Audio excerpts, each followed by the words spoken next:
ancestrally Raven County. This is the farthest northwest county in Georgia. That's the furthest northeast county in Georgia. There's a town called Blaylock. It's under Lake Burton. It was a community. They flooded it. All the graves of my family had to take it and move it uphill. Isn't that something? So, you know, my family's been in Georgia for 8 generations, so just a little bit. But to start, my name is Clarence Blaylock. I'm running for the U.S. House in District 14. Now, I'm not going to talk about the incumbent because if you're here, you probably don't like her. So we'll go past that, right? Now, I talk to people online, on Twitter, and all these things. They do like her. They do like what she's doing. I feel like, in some ways, with the media, what we're doing is the people who like her and the people who vote for her, they're ingesting a poison. Because if you remember back when FDR, if you study history, the rural, white, working class voted for FDR. Because he delivered for them with CCC, he delivered with jobs and infrastructure. I think Joe Biden's doing the same thing, but people don't know that. They only hear what they have their media, which tells them what they want to hear and feeds them their poison.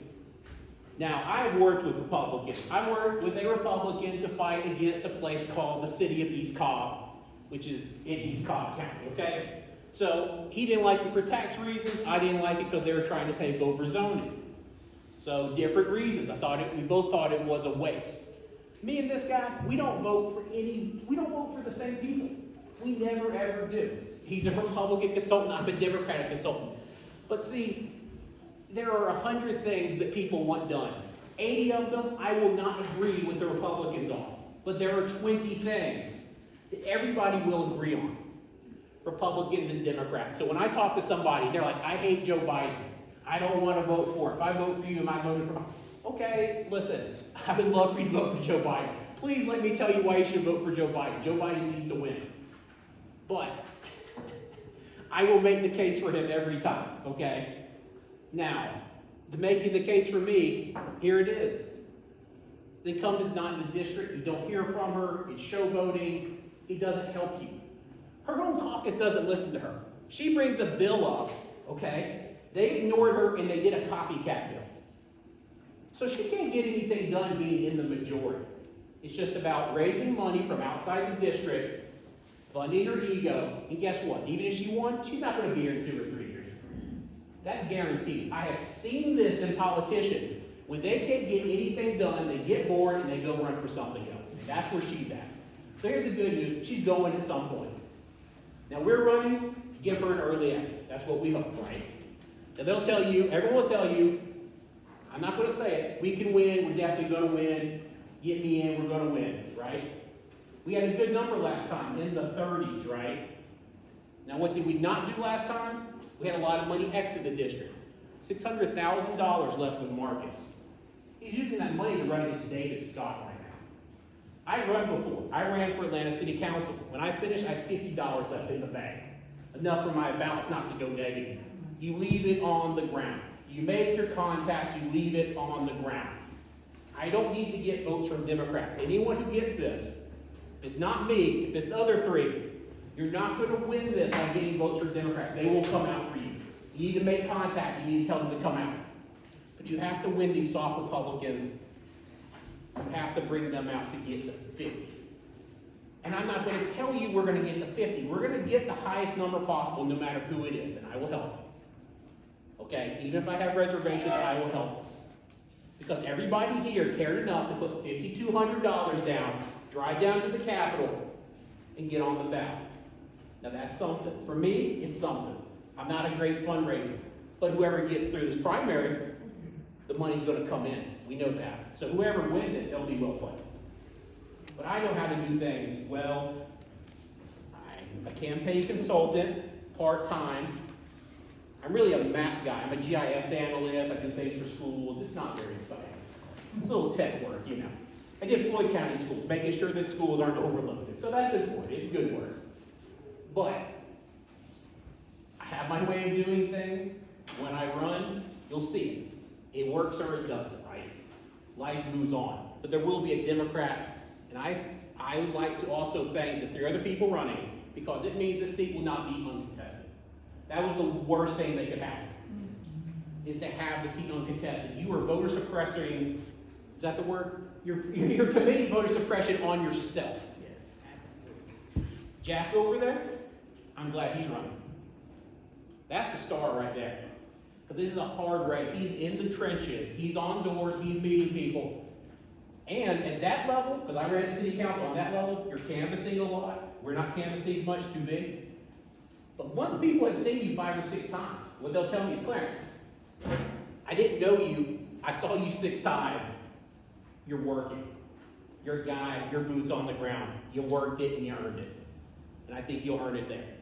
So I do want to thank Jack. I also want to thank the same people, the 3 other people who are running. But I guarantee you this seat won't be uncontested again.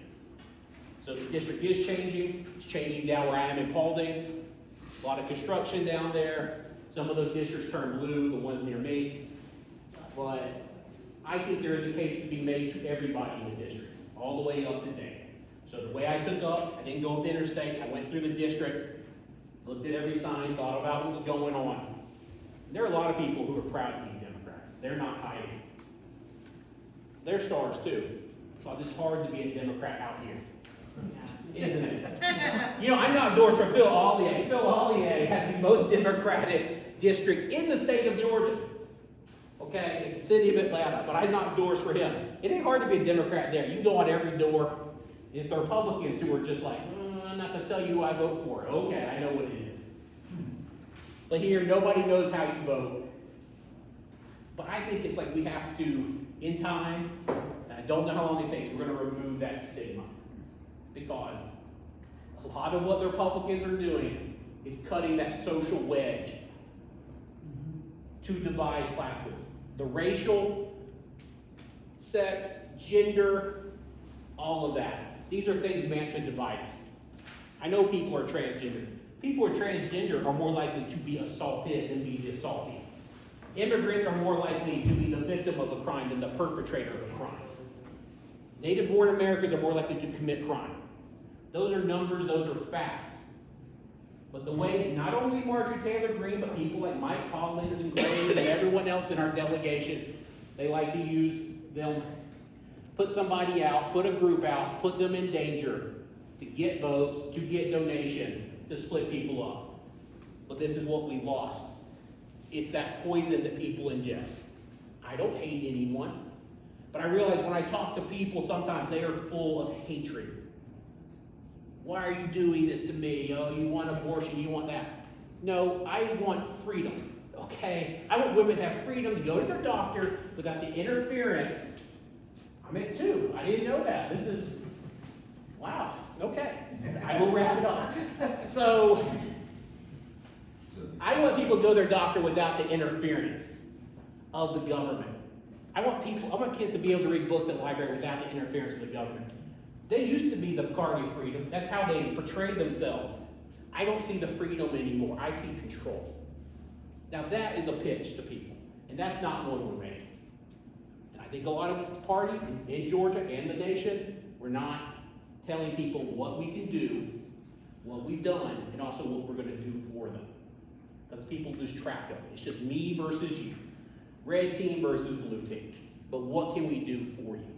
What can we do to help you? Because that's what Democrats are about. They're a party that's going to do something for the working man. We have to return to that. I think we are returning to that, but the message isn't getting through. So the best thing any of us can do is to get that message out. Tell people what we are going to deliver, not just how bad the other person is. What can we do for you? Because you have to come out for us and vote for us. And that is what the Democratic Party is about. It is the party of the people. It's the party of the working class. And I'm going to add something else. We're the party of freedom. Thank you.